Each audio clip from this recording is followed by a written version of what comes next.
Congratulations, 9-0, but it's the most impressive thing for you, 14 decent performances out there. The most important thing is, Paul, is that it's 3 points. To go and get 9 goals away from home at any level is a great achievement. But I'm more pleased with the clean sheet, mate. I'm really pleased with the discipline at the side, because obviously when you go possibly 4 or 5 up, people tend to do their own thing, and I just thought it was a good professional performance. And I've just had a little word with the St Helens manager, not to patronise him. I said I've been in that boat before when I went to Winford a couple of years ago and I got it for 8. It happens in all walks of life, mate, and it might happen to us one day, God forbid. But it's how he deals with it, and it's how anyone getting beat that amount of goals. But great credit to the St Helens. They still tried to play football, mate. But from our aspect, I thought it was a top away performance. It took you a little while to get going, but wasn't any sense of panic amongst the players, was there? No, I mean, the only one that gets frustrated is me, Paul, because I've said all along with these lads, they'll create chances after chance after chance, and I just thought, again, you always have that, is that going to happen? Is it going to be a sneaky 1-0? Is it going to be, they're going to go down the other end and score a goal?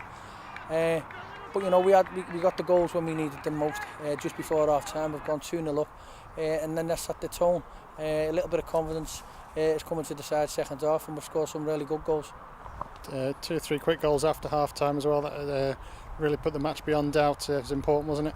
Yeah, and it's important, if it's going your way on the day, Paul, stay on the front foot.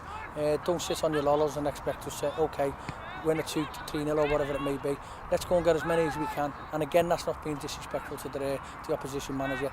That's the nature of the beast. If you're on the front foot, then go and hurt as many teams as you can that way. And today's been our day. Real hunger and desire amongst the players there. Well, you've seen that, Paul. Even when we were 5-0 up, there's great belief that, again, we mentioned the fitness levels, the desire to go and get more goals and work in areas that's hard at times and closing the opposition down. And we've done that once or twice second half and we got our goals. Brought a few players in today. They're going to give you a pulse of thought, aren't they?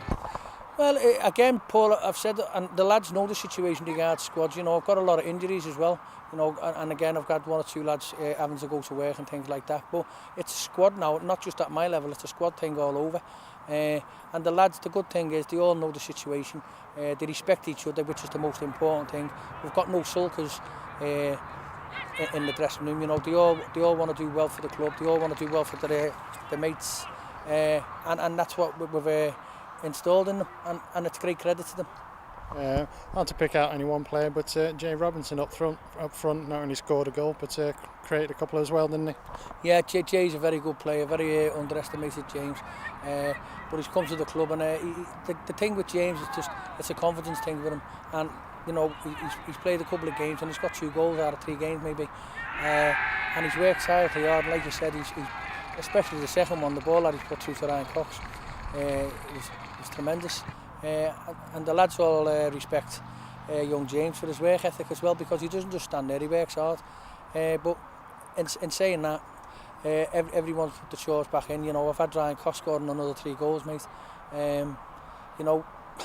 When Ryan's quiet, he tends to pop up to score, and he was quiet today and he's got 3 goals. But yeah, it's been a good day at the office, shall we say. Nice for a couple of other players, Sean Calland, Carl Pearce getting off the mark for the club as well. Yeah, again, they get into good areas, Paul, so they're going to get shots off, and if you get shots off, again at the level, we'll score goals, and that's what's happened today. We're not getting excited, Paul. It's every game, it's an old cliche. You come and you try to put on a decent performance, and if you get the result that you want, I went sort of expecting to go away to St Helens and score 9 goals. But I'll take it. They're being quite happy winning 2-0 and get the 3 points which you've got. So I'm not getting carried away. The lads are not getting carried away. But I said it the other week. Enjoy it while we're doing well, because we've had our hard times, Paul. So I don't see why no one at the club or supporters, players, staff can enjoy little moments like this. And we'll have a nice little weekend now, because we're off for a week, which I'm pleased about, because like I said, I've got a few injuries as well, mate. Bake up Borough next weekend. Well, we'll work through that through the week, Paul. We'll give them the night off Tuesday, go in Wednesday and Thursday, and then we'll prepare for a bake up through the week on them nights. But obviously there's Champions League Football Club back at our big brother. So I've let the lads those that want to go to the game, if they can get a ticket, they'll go, and then we'll be in Wednesday. So it gives them a couple of days rest as well. Well, congratulations on the win today. Thank you very much, and I like your new hair too.